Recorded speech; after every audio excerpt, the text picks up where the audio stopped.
This video is sponsored by Squarespace, the all-in-one platform to build a beautiful online presence. I think that's the question for any film. How do you get the energy of the script or the idea into it visually? Every film is different and every scene's different, but if you know what your aspiration is to do that, and then you can think of some ideas of how to achieve that. In this series, I've talked before about how some cinematographers like to create a look that is fairly consistent across much of their work, while others distance themselves from one style and mold the form of their cinematography depending on the script or director they are working with. Ari Wegner very much falls into the latter category.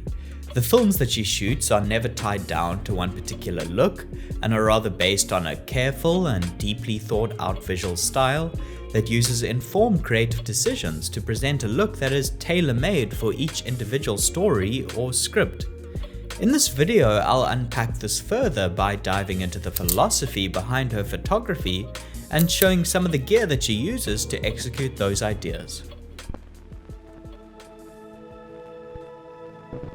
Growing up in Melbourne around her parents who are both artistically inclined filled her with an appreciation for the arts and creative thought from an early age. Her desire to work in film was sparked by her media teacher exposing her to short films, notably one by Jane Campion. She then changed her focus from photography to cinematography. After graduating from film school, she spent years shooting local independent films and documentaries, before breaking out by photographing Lady Macbeth, which screened at numerous festivals. Some of the directors she's worked with include Janixa Bravo, Jane Campion, and Justin Kurzel.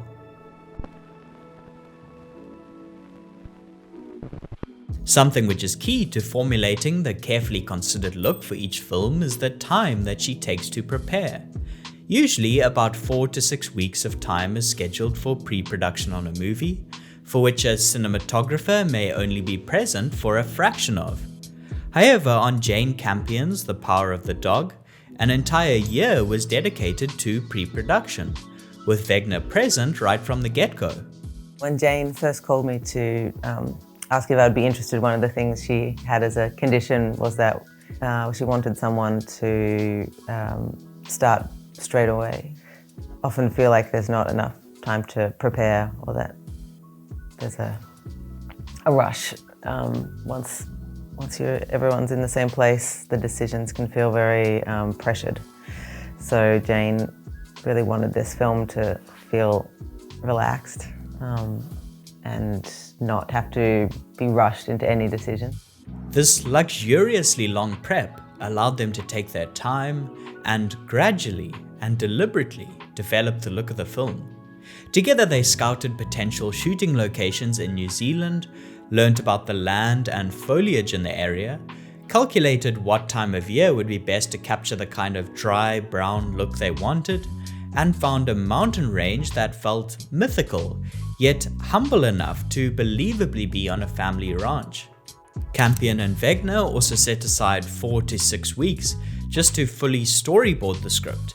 They spent time drawing out the shots they imagined, then took those ideas and drawings to the physical set that was being constructed and walked through them to finalize the storyboard.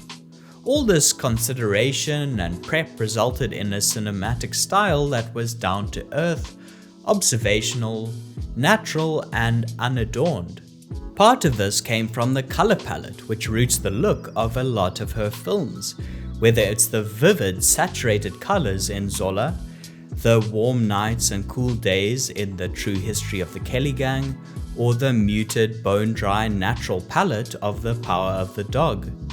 Part of the job she takes on is getting different scripts, stories, and ideas, and applying creative thought to them, in collaboration with the director, in order to create a visual style that is suitable for each project. We started having some big conversations about colour, myself, the production designer, the costume designer, about how we were going to unify the whole world, making a film set in Montana in the 1920s in New Zealand. And yeah, we decided a restricted colour palette could be a good part of a way to do that. Before we get into the kind of gear that Wegner likes to use on set, I'd like to thank the sponsor of today's video, Squarespace. Squarespace is an all-in-one platform that can be used to easily create a beautiful, functional website, which is why I use Squarespace to make the website for this channel by choosing from their range of professional portfolio designs.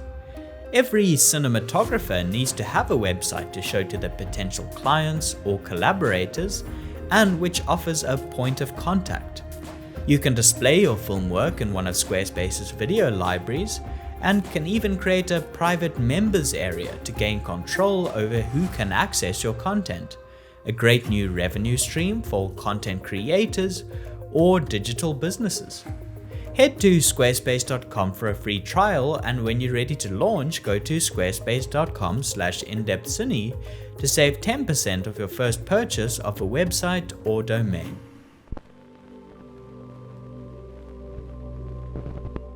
Like her approach to the color palette of each film, Wegner's lighting and selection of camera gear is based on coming up with solid cinematic ideas that represent the story. To convey the shift in mood of the character that happens in Zola, she uses a subtle shift in lighting and camera gear selection.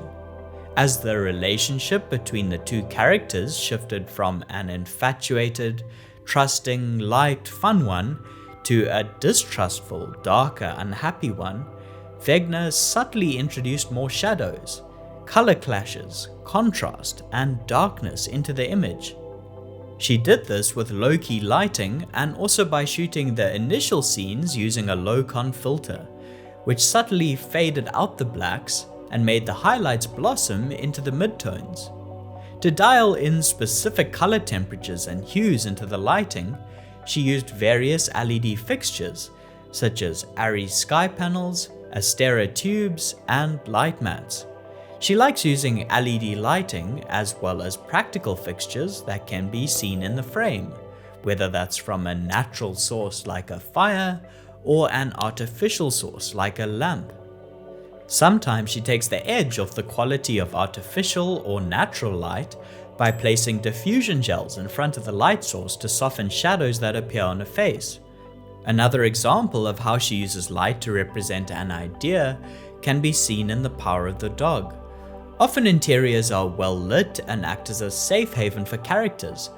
However, in this film she introduced large amounts of shadow inside the farmhouse to make the space more ominous and unsafe, by pushing hard light through windows and backlighting characters so that they appeared in silhouette.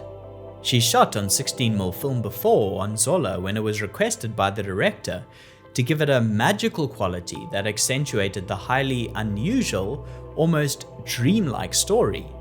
She used Kodak 250 daylight for the sunny exteriors and the more sensitive 500 tungsten 7219 for interiors and night scenes. From looking at some of the behind the scenes photos, it seems that she uses a digital stills camera to meet the film by taking a picture with the same exposure settings as the 16mm cinema camera until she finds an exposure level that she is happy with. Usually she favors shooting digitally on variations of the Ari Alexa, such as the Mini, the XT, or the Mini LF. She'll often pair these cameras with moderate vintage glass that breaks down the digital sharpness with a very slight optical softness.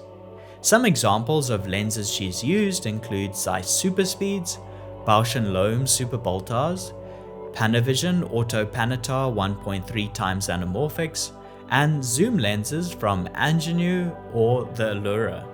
On The Power of the Dog, she used zooms to shoot some of the wide shots at long focal lengths. This compressed the background and made it feel like it was closer to the characters.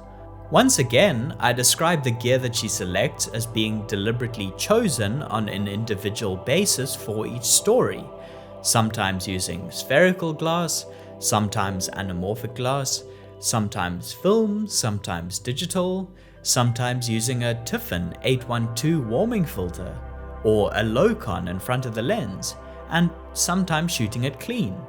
Rather than creating and shooting with a custom LUT like many other DPs do nowadays, Wegner likes to work and expose the camera using Ari's standard Rec 709 LUT as a reference. This is a basic, natural look that is applied to the flat log or raw footage. She'll then create the final look for the film along with her director during the color grade. I love the idea of LUTs, and then every time I try and make one, it kind of scares me. So I usually I shoot Rec 709 a lot, and knowing that at the end of the day with the dailies colorist, you can kind of take it to a nice place for the editors, but at least Rec 709 is kind of, I know it really well. It's not pretty, but it's kind of very reliable. Wegner's methodology always uses the story as a jumping off point. After much consideration, she then comes up with a visual look that will support the kind of ideas that are present in the story.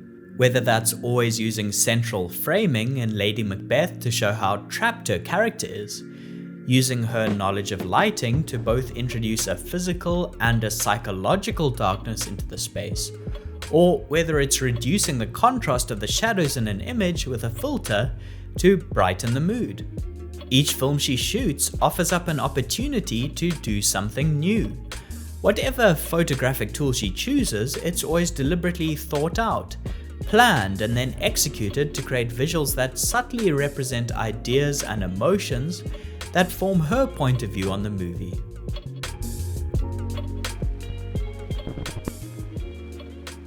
Thanks for sticking around to the end of the video. I'd recommend checking out Wegner's work if you can, ideally in a better format than a compressed YouTube video. As always, a big thanks to the patrons for their support and anyone else who watches the videos.